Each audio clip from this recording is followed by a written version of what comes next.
Дорогу Зеленец-Парчик отремонтируют в этом году, заявил министр строительства и ЖКХ Коми Игорь Кузьмичев. В порядок приведут 8 километров проезжей части.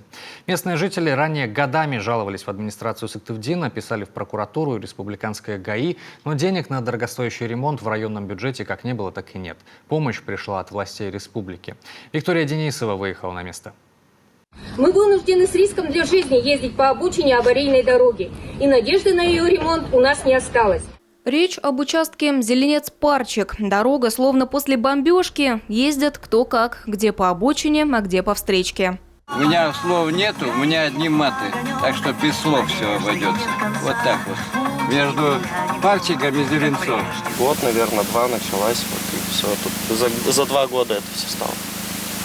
Так еще более-менее было, а тут все, приходится там на минут 20 чаще выезжать. Мы вообще-то не местные, но дорога плохая.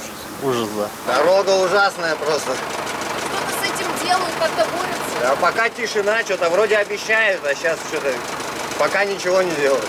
Весной этого года дело сдвинулось с мертвой точки. В мае дорогу обследовали, определили наиболее разрушенные участки, разработали смету. Стоимость ремонта – 31 миллион 800 тысяч рублей. Выходили наши специалисты, проводили освидетельствование работ. Значит, после этого сейчас сформирована, подготовлена на основе анализа и обследования дороги проектно-сметная документация, которая сейчас находится в нашей экспертизе.